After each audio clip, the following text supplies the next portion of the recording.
Shalom Likulam, c'est un plaisir de se retrouver, Bezrat Hashem, avec l'aide de Dieu. Je voudrais dédier ce cours à un éducateur. Nous sommes des éducateurs qui enseignent en Israël, dans le monde. Un éducateur assassiné lâchement, guillotiné, Sami Pati. C'est à sa mémoire que je dédie ce cours-là. Et prions Dieu que Dieu venge son sang et tous ces sauvages-là qui essaient de dominer le monde, qu'ils soient anéantis de ce monde-là. Le monde vive en harmonie, en paix, et qu'il y ait une expression, une libre expression dans le monde, que chacun peut dire ses idées, ça crée un échange d'idées, et ça permet une construction. Bezrat Hashem. Donc, en la mémoire de Sami Pati, que Dieu repose son âme, ce cours-là, je le dédie, Bezrat Hashem. Ce cours-là, il est un peu complexe.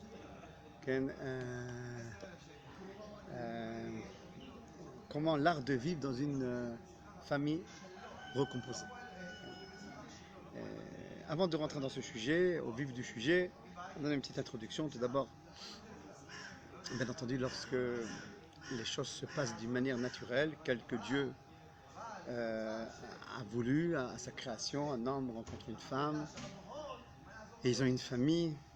Les familles sont liées biologiquement à leurs parents. Il y a une construction qui se fait entre l'homme et la femme. Et si on va selon les principes de la Torah et du chemin de la vie, des chemins de la vie, des bonnes valeurs, alors Bezrat Hashem, jusqu'à 120 ans, ce même couple, c'est ce qu'on espère pour tout le monde, ce même couple continue le chemin, grandir les enfants, les petits-enfants, et tout se passe bien. Vraiment, on a dans la Torah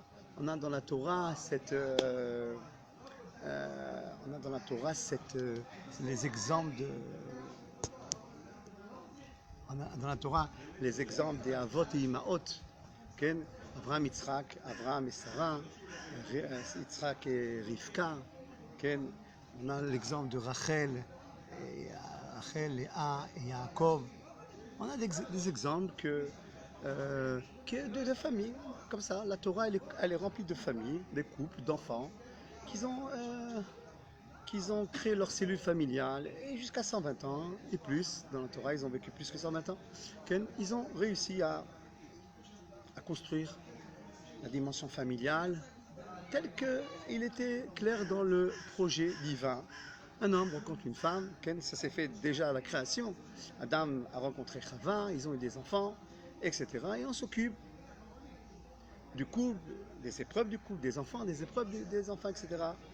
Et bien entendu, lorsque ça se fait de cette manière-là, alors il y a un lien profond qui se crée entre l'homme et la femme, entre l'homme et les enfants, qui donne une force à ce mariage, à ce couple, aux relations avec les enfants, donne une force intérieure que rien, aucune épreuve peut combattre et battre.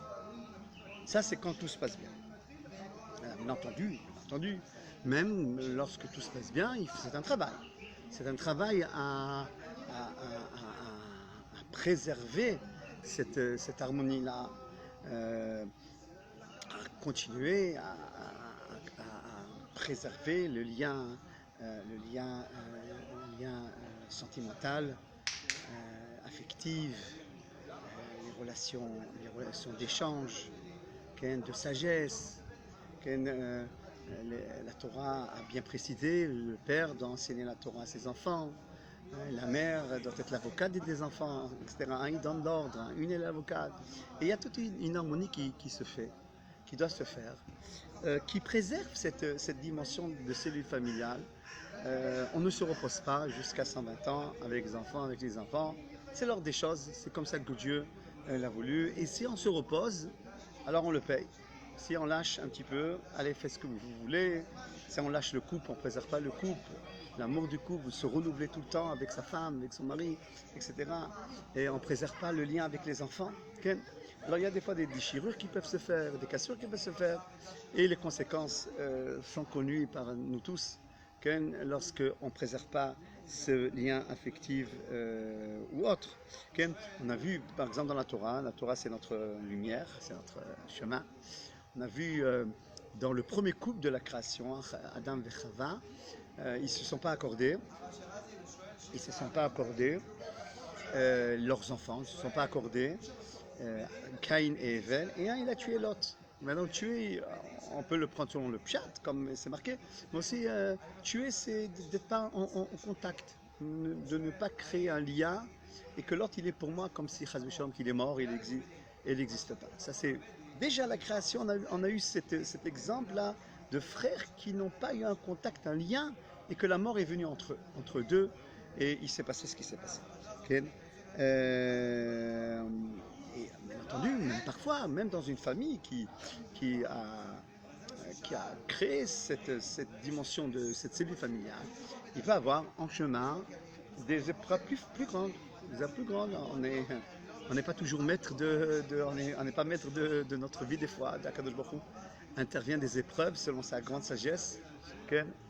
Et des fois, bon, bien entendu, les enfants se marient. Les enfants se marient, on rencontre d'autres familles, de la belle famille, et des fois il n'y a pas toujours d'harmonie entre la belle-mère et la belle-fille, entre les parents eux-mêmes, etc. Il y a un manque de lien, il y a des intérêts différents, chacun protège ses intérêts, etc. Ça aussi, c'est une plus grande sagesse à avoir que lorsqu'on était bien avec les enfants tout petits, tout gentils, on est avec eux, on les dorlote, on va en vacances avec eux, etc. Des fois, la vie continue. Il y a des épreuves à résoudre, ou bien même des fois entre frères. Entre frères, des fois, il peut y avoir des frères et sœurs, etc. Il peut y avoir des intérêts différents, je sais pas moi, l'héritage par exemple, l'héritage des parents, ou d'autres intérêts différents, etc. Ou une concurrence entre les enfants. On a vu des concurrences parce que les parents préfèrent un enfant qu'un autre enfant, et ça crée des fossés, et il faut travailler pour remettre tout en place. Toute la vie est un rattrapage, toute la vie il faut travailler. Et les Chachamim ont l'habitude de dire que quand Yaakov Avinu a voulu se reposer, Vayeshev Yaakov a voulu se reposer, et tout de suite il y a eu la dispute entre Yosef et ses frères après la demande de repos. Qu'est-ce que c'est le repos chez Yaakov? Au lieu d'aller à 10 000 à l'heure, il voulait aller à 9 500 à l'heure. Un peu reprendre ses esprits, etc., de tout ce qu'il avait passé Yaakov. Il a voulu un peu se reposer, mais non, il fallait être présent entre ce conflit qu'il y a eu entre Yosef et les frères. Et en fin de compte, ils ont voulu tuer, vendu leur frère, etc. Donc, résumons pour l'instant. Kadosh Baruch Hu a créé le système d'une cellule familiale, a créé dans les gènes de l'homme, de la femme, de se marier, de le besoin de se marier. Lo tov eyot à Adam levado. Et c'est lo ezer kenegdo. C'est pas bien d'être tout seul. Comme ça, Dieu l'a créé l'homme. L'homme doit se marier, une femme doit se marier. C'est pas bien d'être tout seul. C'est dans la constitution de l'ordre des choses que Dieu a créé. Comme ça, Dieu a voulu que le monde se fasse. Dieu a voulu aussi qu'on amène des enfants. C'est la première mitzvah de la Torah, Prurubu. Ce que les chemins que Dieu a donnés, certainement c'est les plus profonds et les plus vrais, et on doit s'adapter à la Torah et pas adapter la Torah à nous. Mais aussi Dieu a su que c'est un travail. Il y a un travail à maintenir tout au long de la vie, un travail considérable à maintenir. Que la vie n'est pas gagnée, il faut l'assurer, il faut assurer la vie. Donc il y a des épreuves. Des fois des épreuves sont faciles, des fois sont moins faciles, des fois c'est des épreuves avec des liens d'autres familles comme on a vu, etc. Et toujours il faut avoir la sagesse de ne pas se sauver de l'épreuve, mais de savoir la confronter et de trouver la solution. Quand on ne connaît pas la solution, bien entendu, demander des conseils à des tzadikim, etc., qui nous aident à résoudre le problème. Ça, c'est quand tout va bien. On peut dire quand tout va bien. Mais des fois, ça ne va pas. ça ne va pas, et la vie n'est pas un enfer. Okay? Et lorsque la vie devient un enfer, alors il y a Dieu, il a aussi créé comment de sortir de cet enfer-là. Il nous donne la solution. Bien entendu, on ne parle pas de divorce tout de suite, de guette tout de suite. Après, on essayer tout, essayer de voir des rabbinim, essayer de réfléchir. Est-ce que vraiment c'est la bonne solution?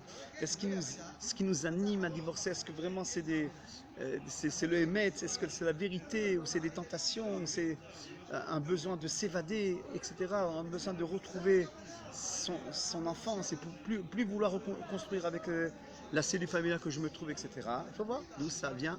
Mais quand on arrive à la solution que c'est impossible de vivre et c'est un enfer et que les choses se sont compliquées d'une manière irrattrapable, on va dire, des tromperies ou autres, etc. Alors Dieu il a donné la possibilité de se divorcer, c'est le guet. Ils se divorcent, ok. Ils ont des enfants, le divorce c'est une catastrophe bien entendu, pour les enfants. Et ça mène une certaine difficulté à ce couple-là qui s'est séparé, et que le Misbéach a pleuré pour eux, parce que Dieu n'est pas content d'arriver à cela. Si tu es arrivé à cela, tu as une solution, mais bien entendu, une personne doit aspirer à vivre avec sa femme, avec son mari, jusqu'à 120 ans. Mais si on n'arrive pas à cette possibilité, bon, alors il y a des remariages. Il y a des remariages de divorcés, de femmes divorcées, de femmes que Dieu nous en précède, ça peut être une femme veuve aussi, ou un homme divorcé, un homme veuve, etc. Et là, c'est notre étude. Notre étude, on va essayer de ne pas être trop long, mais notre étude vient dire que comment on fait, comment on maintient. Il vient avec ses enfants, elle vient avec ses enfants. Bon, des fois il y a un partage de la garde des enfants, mais souvent on se rencontre. Et même parfois, si c'est la mère, elle a les enfants généralement à la maison, ses enfants. Et lui, il vit là-bas, ce nouveau marié, il vit avec des enfants qui ne sont pas les siennes, et une femme qui n'a pas grandi avec elle, et qui n'a pas eu toute une construction qu'on a à 20 ans, à 21 ans, à 23 ans, etc. etc. Et ils se sont rencontrés. Bon, Dieu a donné cette solution, et il faut l'assumer, mais bien entendu, il faut l'assumer avec sagesse. On va essayer de donner quelques conseils, les Hachem, comment assumer, comment on appelait le titre de notre cours, l'art de vivre dans une famille récompensée. Okay.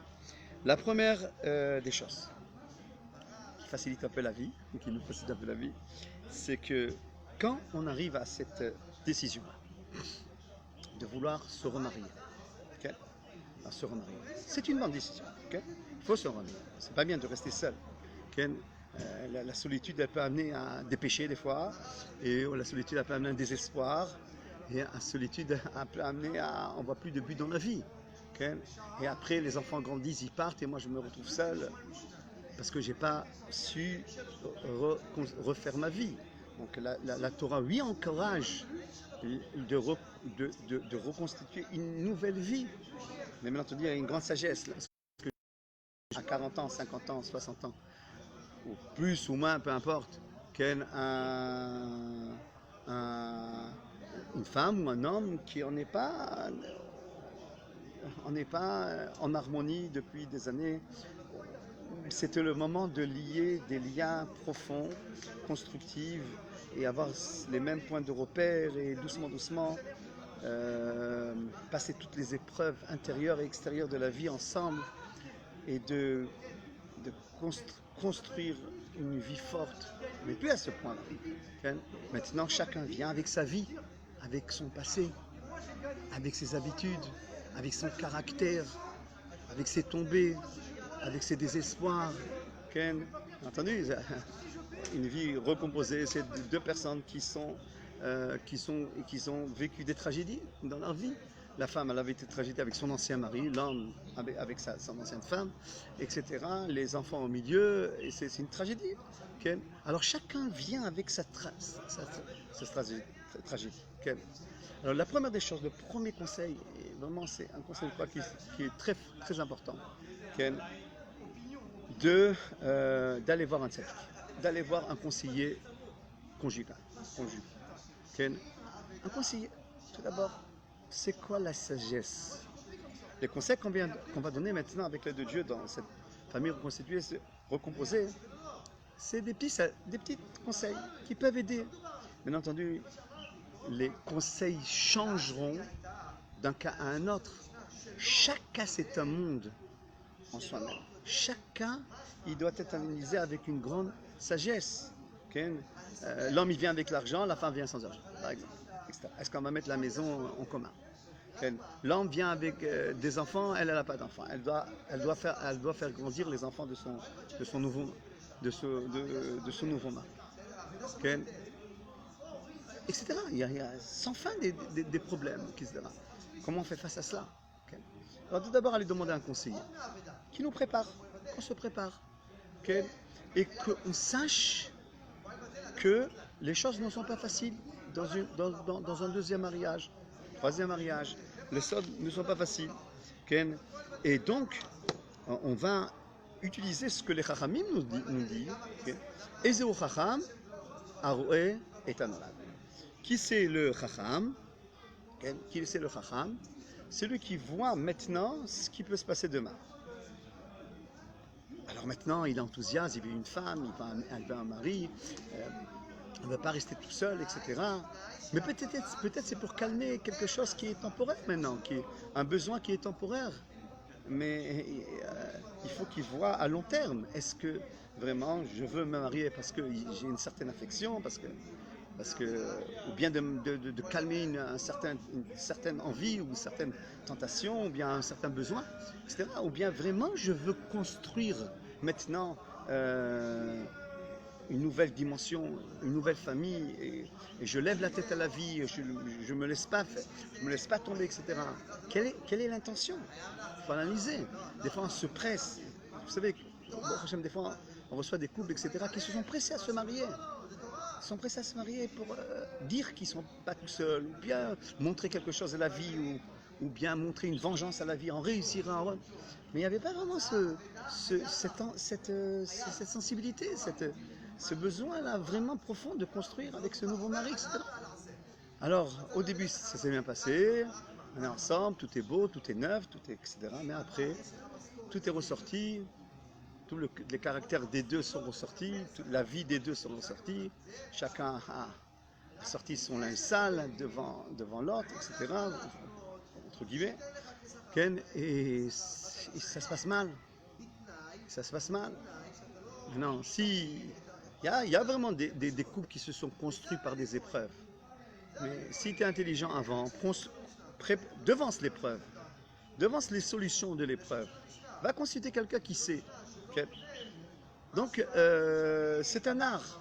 C'est un art, c'est pour ça qu'on a appelé l'art, c'est une profondeur. Fois, je me trouve dans des mariages recomposés, comme on dit, et je leur dis, il faut une profondeur maintenant. Quand on rebâtit quelque chose de nouveau, qui est à la base, il y a toute une vie avant, tout un caractère, toute une manière de penser. Et maintenant, on veut renouveler sa vie avec quelqu'un de nouveau, qui lui aussi vient avec sa vie, c'est un art. Il y a une profondeur à savoir là. Si tu ne sais pas sa profondeur, ça risque encore une fois de redevenir un enfer. Si le premier zivoug qui aurait dû être le plus naturel, le zivoug que tu as été la première fois sur la choupa, était compliqué, le deuxième il risque d'être aussi encore plus compliqué si tu n'es pas intelligent. Ça peut être aussi une grande réussite. Bah, au Hachem, on a vu des couples se marier en une deuxième fois, etc. Tout a réussi. Bah, au Hachem, ils ont travaillé, ils ont levé les manches. Il y a des différends, il y a des enfants au milieu. On va gérer, on va demander conseil, on va savoir comment gérer ces nouvelles situations. Voilà, ça c'est le couple. Maintenant les enfants. Il faut savoir. Lorsque pour une maman, même pour un papa, les enfants sont très importants. Les enfants biologiques que j'ai eus dans mon premier mariage, ils sont très importants. Je dois assurer leur bien. Ils ont déjà souffert d'une première tragédie, maintenant je leur donner le bien. C'est très important pour la maman. Entre parenthèses, que si et il y a à choisir entre le nouveau mari, le deuxième mari ou le troisième mari et les enfants, c'est les enfants. La halakha, elle dit, c'est les enfants. Okay? C'est pas si facile qu'on dira c'est le mari. Bien sûr, le shlambait il est très très très important. Il y a pas. Maintenant, tu as eu des enfants, tu as amené des enfants dans le monde, tu vas pas les délaisser. Tu vas pas les délaisser. Aller dans les internats, aller dans les maisons. Je vis maintenant avec mon nouveau mari. Non, c'est les enfants d'abord. Donc, il y a un intérêt que lorsque tu te maries une deuxième fois, de faire caca à des enfants et de savoir le génie et l'art de vivre avec les enfants qui ne sont pas les tiens. Qu'ils ont un papa qui est quelque part, ou une maman, okay, de vivre avec des enfants qui ne sont pas les tiens, okay, et qu'ils ont une maman eux. À plus forte raison que si tous sont ensemble, on a vu des couples que tous ils sont ensemble. Okay. Et donc il faut un art de chacun. Des enfants, c'est aussi un être humain avec son caractère, avec ses besoins, avec sa manière de vivre. Est-ce que les enfants entre eux vont s'accorder, etc., etc. Alors la première règle que je voudrais dire, c'est qu'il faut respecter les enfants de la nouvelle femme que je me suis marié avec elle, du nouvel homme que je me suis marié avec lui. Tout d'abord, un respect. Tu ne respectes pas ses enfants, c'est le début d'une nouvelle stratégie. Elle ne laissera pas ses enfants de côté. Il ne laissera pas ses enfants de côté. Okay? Des fois, je dis à des couples dans cette situation, je leur dis, la femme, elle vient, elle me dit, mais il est plus avec ses enfants qu'avec moi. Ça aussi, c'est une erreur. Ça, c'est une erreur. Il faut être avec la femme, mais ne demande pas qu'il ne porte pas intérêt à ses enfants. Okay? Ne demande pas que de temps en temps, c'est bien qu'ils soient en intimité tout seuls avec eux. C'est pas pour parler de toi, c'est pour parler ensemble. Il a vécu toute la vie avec eux. Ils se sont mariés, oui ou non. Ils ont des besoins, oui ou non, etc. Donc, non, que le couple n'empêche pas l'intimité avec les enfants, avec chacun, avec ses enfants. Okay? Chacun qui est avec ses enfants, et que l'autre n'empêche pas cette intimité. Okay? Que l'autre soit intelligent, de savoir respecter, de savoir protéger l'enfant de l'autre. En plus, ça va faciliter le cours des choses. Parce qu'un enfant, quelque part en lui, il ne veut pas être, comment on dit, boguette, trahir. Il ne veut pas trahir son père, son vrai père, sa vraie mère. Trahir. Okay? C'est toujours mon père, c'est toujours ma mère. C'est eux, biologiquement, c'est eux qui m'ont amené. Okay? Alors, faites attention, c'est ça le deuxième génie. De ne pas toucher les parents de ne pas parler de leur vrai père ou de leur vraie mère. De ne pas parler. Savoir les honorer, savoir leur donner une place, etc. Et même ça, je dirais, avec ce conseiller conjugal, de parler des enfants. Comment vivre avec les enfants de l'autre. Okay? Il y a un des rabbes du collège, là, ce que vous entendez, là, c'est le collège qui étudie. On étudie dans l'air en ce moment, dans les espaces, au Hachem. Il y a ça à son charme. Okay? Il m'avait dit que j'avais donné une fois un conseil qui est le suivant. Okay? Que chaque parent, il prend la défense des enfants qui ne sont pas les siens. Le père, il prend la défense. S'il y a une histoire ou quelque chose comme ça, le père prend la défense. Faire soi-disant, okay? Genre il y a un problème, le père prend la défense des enfants de sa nouvelle femme et la femme prend la défense des enfants de son nouvel homme. Okay? Comme ça, vous voyez les enfants, c'est pas notre père, mais il se comporte comme notre père et on doit lui donner intérêt, pas se mettre face à lui, pas être en dispute avec lui. Je me rappelle, il y avait quelques années, il y avait un homme qui n'arrivait pas à s'accorder avec les enfants de sa femme. Et c'était des histoires terribles le Shabbat, parce qu'eux, ils allaient selon une halakha, lui, il allait selon une halakha. Non, ça va. Je leur disais, dis à tes enfants qu'ils respectent le mari. Il leur donne à manger, il leur donne un toit, etc. Il y a une association qui s'est faite. Vous avez besoin, pas seulement parce que vous avez besoin de lui, mais même la femme, elle a besoin de lui. Okay? Alors, il y a un respect qui doit créer. Donc ça, c'est résumons. Quand un homme et une femme se marient, et chacun vient avec des enfants, il faut créer une harmonie générale. Que chacun respecte les enfants de l'autre, etc. Et ça aussi, c'est un art, comment respecter les enfants de l'autre. Et pas seulement que les parents, okay, que les parents respectent les enfants de l'autre, mais aussi les enfants Leur parler peut-être même. Vous avez quelqu'un qui s'y connaît, leur parler. Faites attention au kavod de ce monsieur-là qui n'est pas votre père. Et que maintenant, c'est lui qui vous nourrit. Les Chachamim ils disent, tout celui qui donne à manger, qui enseigne, qui s'occupe de l'enfant des autres, c'est comme si qu'il avait enfanté lui-même. Okay. C'est comme si, mais ça ne remplace pas le père, ça ne remplace pas la mère. Okay. Mais quand même, il est là, il vous assure, il vous assume, c'est important, etc. Ne soyez pas le facteur d'embrouille, parce que ce n'est pas votre maman, ou parce que ce n'est pas votre papa, de les embrouiller pour qu'ils se séparent, etc. Ils ne reviendront pas. Généralement, ils ne reviendront pas, même si la lacha est interdit, de revenir au mari, au premier papa, au premier maman. Okay? Et vous allez les voir. Il y a des fois que vous pouvez aller les voir. Il y a un partage, il y a des vues, il y a des partages de vues, etc. Ça, c'est comme ça les enfants. Et c'est enfin là les enfants. Maintenant, il faut savoir aussi que les parents, avant de se marier dans un deuxième zivouk, dans un remariage, bien entendu, on a dit qu'il faut bien calculer les choses. Il faut bien calculer avec profondeur la nouvelle tâche, les nouvelles épreuves que Dieu me présente.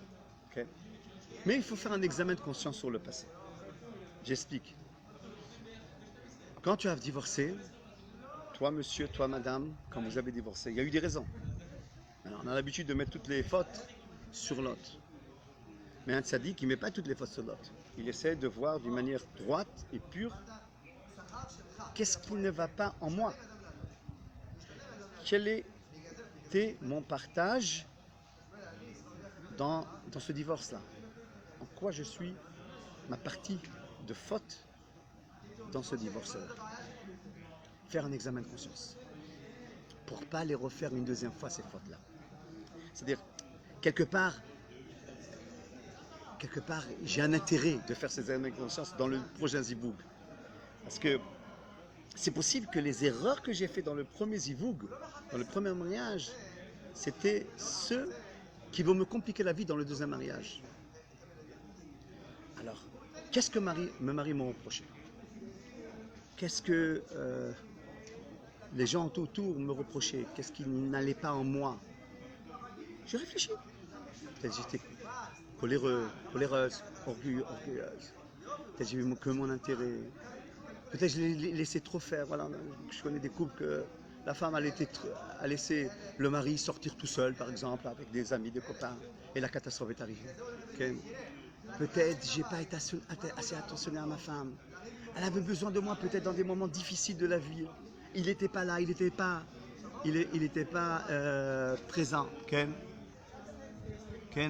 Peut-être. Alors fais un examen de conscience avant de commencer une nouvelle vie.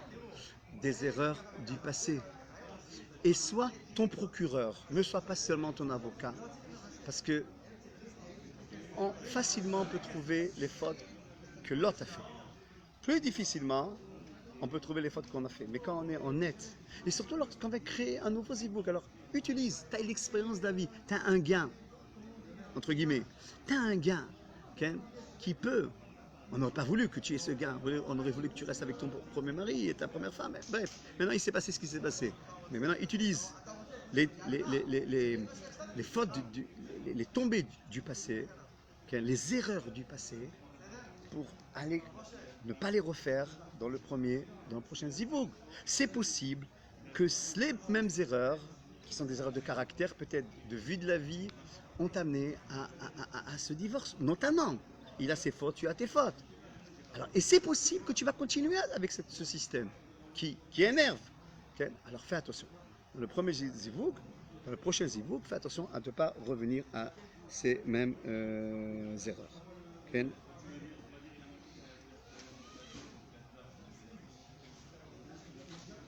Je voudrais, avant de continuer, de parler d'un problème qui peut se faire lorsque les enfants et les filles grandissent chez celui qui n'est pas leur papa, mais celui qui est leur beau papa, on va dire. Okay? Il peut avoir des problèmes de tsniout et de yichud, de se retrouver seul, dans les maisons, etc. Les enfants de ma femme, les filles de ma femme ont 18 ans, ont 19 ans, et c'est pas mes enfants. Je m'occupe d'eux il y a quelques années déjà, mais c'est pas mes enfants. Faut faire attention. Faut faire attention. Consulter même un rave, qu'est-ce qui est permis. Parce que j'ai le droit de rester avec eux seul, c'est un problème. Il y a des problèmes de yichoud, de rester ensemble. Donc ça aussi c'est un problème qu'on doit régler. Il y a des catastrophes qui se sont passées. Il faut faire attention. Dans notre génération, tout ce qui est yesod, tout ce qui est pureté de l'esprit, il doit être beaucoup travaillé pour être des braves, des vrais tzadikim qui ne tombent pas dans les pièges de la passion. Okay? Ça c'est ce conseil, mais il faut à mon avis consulter des rabbanim, etc. Okay? Un autre conseil, je finis bientôt, bien entendu les conseils sont très grands. Un autre conseil, prévenir avant que se passe quelque chose. Okay? Souvent, on est dans une situation, se commence à créer un problème. L'intelligent, qu'est-ce qu'il fait? Dès qu'il voit que le nœud est en train de se faire, ça peut-être il aurait dû faire déjà dans le premier mariage. Peut-être c'était la cause que le nœud il était tellement fort qu'on on pouvait plus le détacher. Que le problème il était tellement fort qu'on ne pouvait plus le... C'est à cause de quoi? Qu'on a laissé le problème sans le régler. Et le problème s'est approfondi.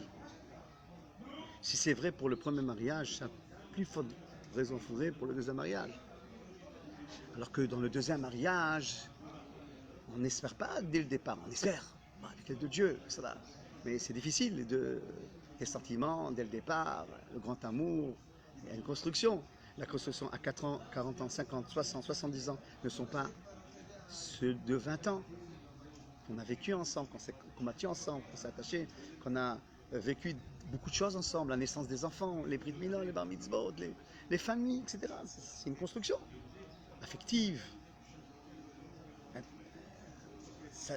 une construction de sagesse, etc. Quand on arrive au deuxième zivouk, okay, il y a un problème. Il y a un problème que tu penses que c'est un vrai problème. Ne fais pas comme ceux qui... Il n'y a pas de problème, allez, c'est pas grave, allez, on laisse passer. Tout ce que tu laisses passer maintenant, tu vas le payer plus tard. Parce qu'un jour, tu vas te lever et tu vas dire non, je ne suis pas d'accord. Mais ça fait 3 ans que je me comporte comme ça. Donc maintenant, tu te réveilles que tu n'es pas d'accord. Et depuis, le problème, il s'est approfondi. Et c'était très difficile de créer des points de repère communs. Un deuxième, troisième mariage. Alors, pas seulement vous n'avez pas créé des points de repère, vous avez créé des fossés. Qui va avec ses frères, qui va avec sa sœur, qui va en vacances tout seul, etc. Et on n'a pas pris au sérieux le deuxième mariage. Il peut se passer aussi ce cas-là. La catastrophe et la tragédie ne va pas se faire attendre. Ne va pas se faire attendre. Tu laisses la liberté à l'autre et tu ne construis pas avec l'autre. Pour X raisons, tu ne construis pas avec l'autre. Ça se paye. Ça se paye. Et on sait que lorsqu'il y a une première déception, et une deuxième déception, des fois les personnes ne veulent plus se marier. Et voilà la vie, comment elle se passe. Il devient vagabond. Vagabond de la vie. Et on voit malheureusement que ces mêmes divorcés, ces mêmes veuves, qui ne refont pas leur vie à cause des déceptions du premier mariage, des fois même du deuxième mariage, etc. On voit comment leur vie elle est. Sans but, sans famille, sans Shabbat, sans fête, ou très peu quoi. On est toujours invité par les autres, on est toujours... Les enfants, on n'a pas eu cette construction avec eux parce qu'ils ont été aussi remués par toutes ces tragédies-là. Conclusion.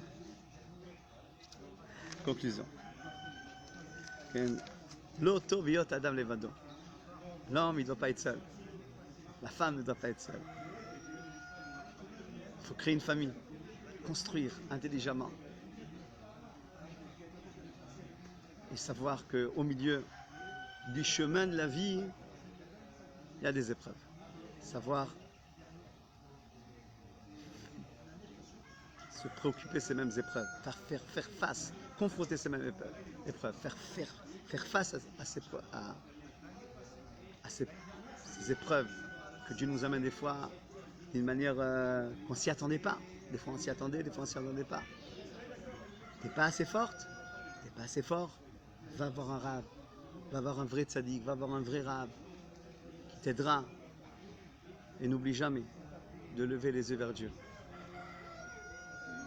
Lui dire, aide-moi Hachem, aide-moi. Dans mon premier ziboug, et si ça n'a pas marché dans le deuxième ziboug, je lui dis toujours au khatani, peu importe quel ziboug. J'essaye de dire, quand je les marie, je leur dis, souvent, le khatani rentre, je lui dis, commence à prier maintenant. J'aurais dû, avant aussi, mais commence à prier sous la choupa, que tout se passe bien dans la vie. Bezat Hachem. Mais avec la prière, associe la sagesse de la vie. Les deux ensemble, avec l'aide de Dieu, amèneront à une réussite. Construisons notre petit Beth Amikdash, chacun d'entre nous, Baruch Hashem, dans la pureté, dans la sainteté, dans les valeurs de la vie, dans l'humilité, dans la gentillesse, dans la bonté, en comprenant l'autre, en écoutant l'autre, en sachant que pas tout le monde est pareil. Il faut essayer d'emboîter les deux caractères ensemble, les deux vies ensemble. Pour emboîter, il faut être très intelligent, surtout dans une recomposition, surtout dans un deuxième mariage. Soyons ces enfants de Dieu qui nous a donné un ustensile à utiliser, la Torah, qui nous a donné des chachamim, des vrais chachamim qui savent expliquer la Torah. Et befadaï qu'on arrivera à cette construction qui amènera en construisant chacun d'entre nous son petit Beth Amikdash, on arrivera au grand Beth Amikdash Bimera Bi'amenu. Amen. Ça c'est l'idée. La halakha. J'ai hésité beaucoup de dire cette halakha ou pas. J'ai consulté des chachamim, des talmidei chachamim. Comment aborder cette halakha? Tous les chachamim m'ont dit, oui, il faut parler de cette halakha. Je vais expliquer, ça va être court. Je vais expliquer la halakha que je voudrais parler, la pureté familiale dans un certain âge. Il y a, malheureusement, j'ai oublié de dire malheureusement, des femmes qui n'ont pas trempé au mikvé. Ils ne savaient pas, on ne leur a pas dit, on ne leur a pas expliqué, c'était pas leur éducation. Ils ne voulaient pas, ils savaient l'importance, mais ils ne voulaient pas. Enfin, maintes raisons. Ils ne sont pas trompés au mikvé. Le mari n'a pas voulu, la femme n'a pas voulu, les deux n'ont pas voulu.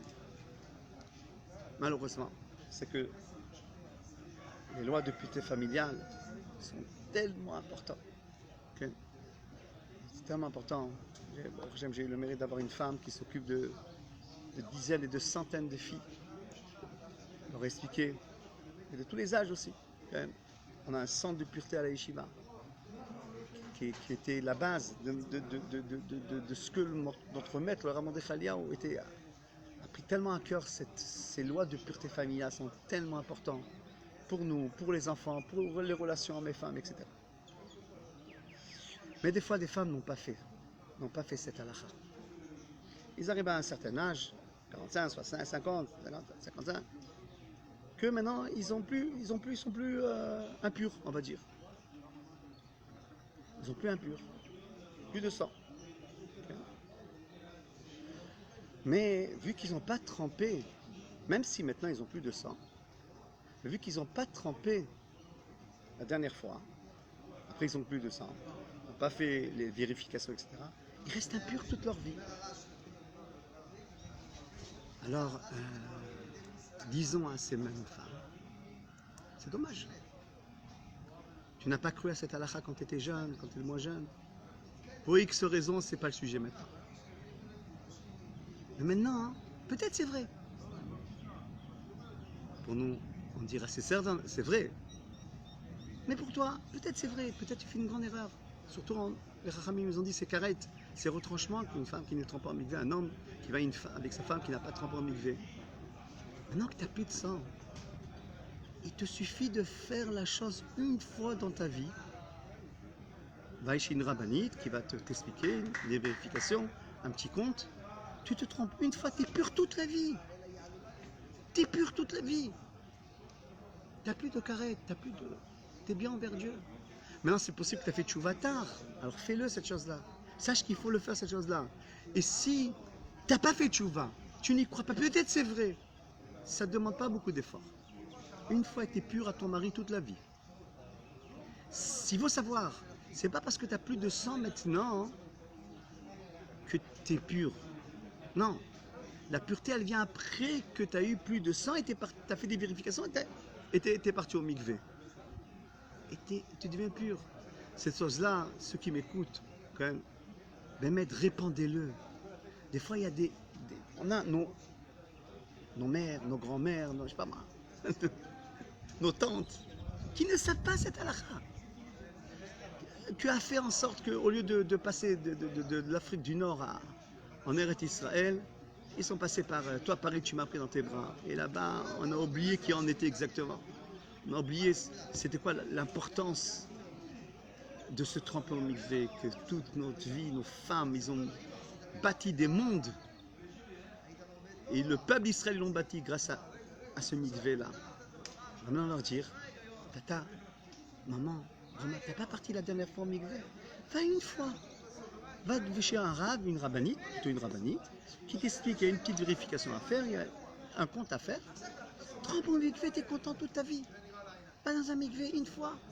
Je vais assurer que le mikvé, c'est le mikvé le plus propre que de toute la vie. Ne t'inquiète pas. Va et t'es tranquille toute la vie. C'est une très grande mitzvah de répandre ce qu'on est en train de dire avec l'aide de Dieu. C'est une très grande mitzvah. Faites-le, ceux qui ont écouté, répandez cette vidéo de partout, Bezat Hashem, pour que Akadosh, Baruch Hu, pour cette accentuation de pureté, amène la Géoula Shlema Bezat Hashem. C'est la même Géoula qu'on a besoin, cette même maladie qu'on demande à Akadosh Baruch Hu de l'enlever de nous, Bezat Hashem, et d'amener la Géoula Shlema, Amen, Amen, Shalom, Lekula.